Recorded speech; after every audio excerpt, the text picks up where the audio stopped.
নমস্কাৰ সকলোকে। মোৰ নাম প্ৰাঞ্জল হাজৰিকা। আপোনালোকে চাই আছে প্ৰাঞ্জল এডুকেশ্যন। যদি ভিডিঅ'টো প্ৰথমবাৰ চাই আছে, please like, share and subscribe কৰিব। আৰু এই ভিডিঅ'টো আগন্তুক যিকোনো এক্সাম অৰ্থাৎ DME, APSC অথবা অসমৰ লগত জড়িত যিকোনো এক্সামৰ বাবে এই ভিডিঅ'টো আপোনালোকৰ বাবে হেল্পফুল হ'ব। চ' প্লিজ ভিডিঅ'টো সম্পূৰ্ণ চাব, ঠিক আছে? চ' আৰম্ভণি কৰিম। আজি আমি কিছুমান ইম্পৰ্টেণ্ট কুৱেশ্যন লৈ আহিছোঁ, যিবিলাক বেছিক হয়, কিন্তু আমাৰ কিছুমান এক্সামত এইবিলাক কুৱেশ্যন বেছিকৈ আহিবলৈ দেখিবলৈ পোৱা যায়। চ' যিহেতু DME এক্সামত বিশেষ তেনেকুৱা টান কুৱেশ্যন আমি নেদেখোঁ, চিম্পল কিছুমান কুৱেশ্যন লৈ আহিছোঁ বিগিনাৰ্ছবিলাকৰ কাৰণে।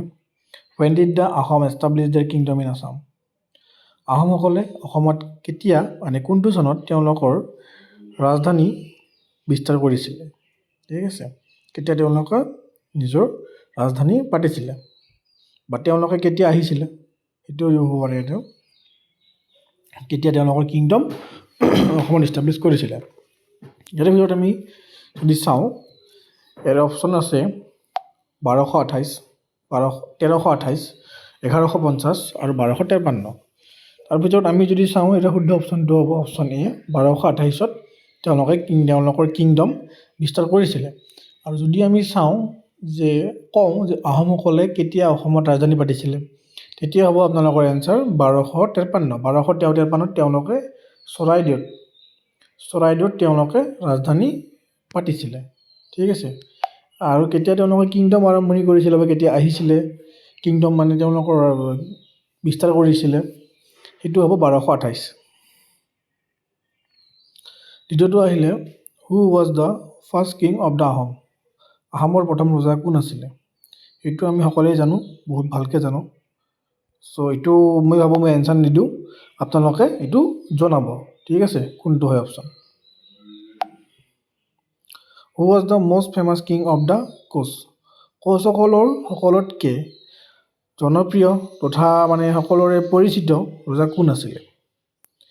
3 নম্বৰৰ আমি শুদ্ধ অপশ্যনটো দেখিবলৈ পাইছোঁ, এই নৰনাৰায়ণ। ৰজা নৰনাৰায়ণ কোচসকলৰ সকলোতকৈ বিখ্যাত ৰজা আছিলে। হু এষ্টাব্লিছ কুণ্ডিল নগৰ? কুণ্ডিল নগৰখন কোনে স্থাপন কৰিছিলে? ইয়াতে যদি আমি চাবলৈ যাওঁ, অপশ্যন আমি পাইছোঁ Chutiya, the Ahoms, the Mataks, the Morans. So' ইয়াৰে অপশ্যনটোৰ ভিতৰত আমি সকলোৱে জানো যে অপশ্যন এ, চুতীয়াসকলে কুণ্ডিল নগৰ স্থাপিত কৰিছিলে, ঠিক আছে? Which word is used to indicate the language of the Brahmins? Option কেইটা দেখিবলৈ পাইছে, ভাষা, কথা, বৰ্ণ আৰু থৰ। এতিয়া আমাৰ চাব লাগিল ইয়াৰে ভিতৰত কোনটো অপশ্যন শুদ্ধ হয়। চ' আমি জানো থাৰ যোনটো এটা word is use to indicate the language of Burmans, ঠিক আছে? বাৰ্মনসকলক ইণ্ডিকেট কৰা এটা ৱৰ্ড হ'ল, সেইটো হ'ল থাৰ, ঠিক আছে? হুইচ কমিউনিটি ৱৰ্শ্বিপ দৈ পল? দৈ পল বুলি কোনটো জনগোষ্ঠী বা কমিউনিটিৰ ভগৱানক জনা যায়, কোনটো কমিউনিটিৰ?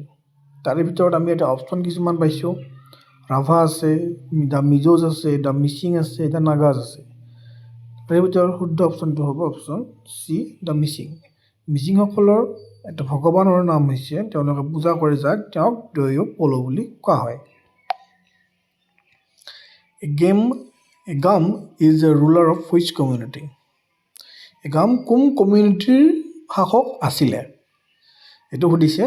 চ' এতিয়া আমি অপশ্যনকেইটাৰ ভিতৰত চাম, the Singphos, the Rabhas, the Kacharis, the Mishings. ইয়াৰে ভিতৰত আমি যদি চাওঁ, শুদ্ধ অপশ্যনটো হ'ব 7 নম্বৰ কুৱেশ্যনৰ অপশ্যন এ, চিংফ'ছসকল। A gama is a ruler of Singpho community. ইয়াৰে হ'ব এনচাৰটো এইটো। চ' নেক্সট পাম আমি 8 নম্বৰলৈ যাওঁ, how many times did Mughals attack Assam? এইবিলাক একদম বেছিক কুৱেশ্যন হয়। এইখন ভিডিঅ' বিশেষকৈ মই আনিছোঁ আপোনালোকৰ বাছ এটা ৰিভিজনৰ কাৰণে।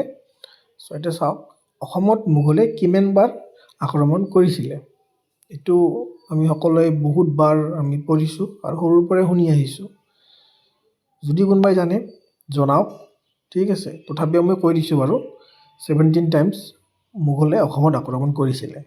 ঠিক আছে, তাৰপিছতলৈকে আহিম আমি the Assamese Sikhs settled in which district. যিবিলাক অসমীয়া শিখ সেইবিলাকে কোনখন জিলাত তেওঁলোকে থাকিবলৈ বা বসবাস কৰিবলৈ লৈছিলে, সেইটো ইয়াতে সুধিছে। ইয়াৰে ভিতৰত দৰং আছে, গুৱাহাটী আছে, কামৰূপ আছে, নগাঁও আছে। শুদ্ধ অপশ্যনটো হ'ব নগাঁও। এইটো আমাৰ অসমীয়াৰ কিতাপত ভালকৈ আছে এই বিষয়ে বিৱৰণ। Lai Haraoba is the primary festival of which community. Lai Haraoba কোনটো জনগোষ্ঠী বা কমিউনিটিৰ এটা মেইন অৰ্থাৎ তেওঁলোকৰ প্ৰাইমাৰী ফেষ্টিভেল হয়, তেওঁলোকৰ প্ৰধান ফেষ্টিভেল বুলি আমি ইয়াতে জানিবলৈ পাইছোঁ। তাৰে ভিতৰত কোনটো কমিউনিটিৰ হয় সেইটো সুধিছে। লাই হাৰবা কোনটো কমিউনিটিৰ প্ৰধান বা প্ৰমুখ ফেষ্টিভেল হয়। তো ইয়াৰে অপশ্যনকেইটাৰ ভিতৰত মণিপুৰী আছে, মিজোজ আছে, নাগাজ আছে, ৰাভাজ আছে। তাৰে ভিতৰত আমি শুদ্ধ অপশ্যনটো আমি সকলোৱে জানো যে মণিপুৰীসকলৰ এটা মুখ্য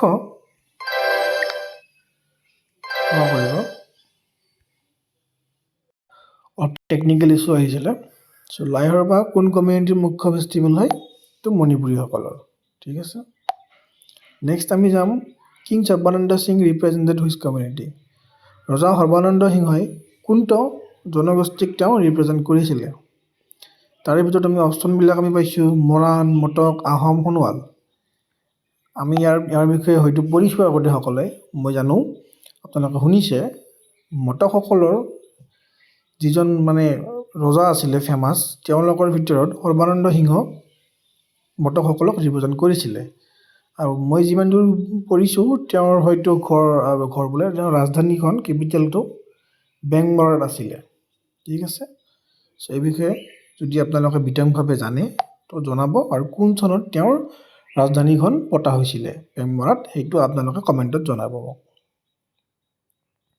হুইচ কমিউনিটি অবজাৰ্ভছ টিজ এণ্ড তিহাৰ ফেষ্টিভেল। টিজ এণ্ড তিহাৰ ফেষ্টিভেল কোনটো জনগোষ্ঠী বা কমিউনিটিয়ে পালন কৰা দেখা যায়। ইয়াৰে ভিতৰত আমি অপশ্যন দেখিবলৈ পাইছোঁ মৰাণছ, নেপালীছ, মৰাণছ, আহোমছ। তো ইয়াৰে ভিতৰত শুদ্ধ যোনটো অপশ্যন হ'ব সেইটো হ'ব অপশ্যন বি, নেপালীসকলে পালন কৰে টিজ এণ্ড তিহাৰ উৎসৱ। Which tribe of Assam celebrate Baikho পূজা। এইটো এটা কমন কুৱেশ্যন হয় আৰু লগতে অলপ ইউনিকো হয়, যিহেতু আমি সকলোৱে জানো বাইখো পূজা কোনটো জনগোষ্ঠীয়ে পালন কৰে। তাৰে ভিতৰত দ্য মিচিং আছে, দ্য ৰাভাজ আছে, দ্য গাৰো আছে, দ্য বড়ো আছে। ৰাভাসকলে ভালকৈ জানে, তেওঁলোকৰ এইটো বিশেষ এটা পূজা হয়। ঠিক আছে, চ' আজি এইখিনিয়ে আছিলে। ইয়াৰ পিছত মই আকৌ লৈ আহিম ভাল ভাল ইম্পৰ্টেণ্ট কুৱেশ্যন কিছুমান। ঠিক আছে, ধন্যবাদ। ভিডিঅ'টো যদি ভাল পাইছে চাই লাইক, শ্বেয়াৰ এণ্ড ছাবস্ক্ৰাইব কৰিব। ঠিক আছে।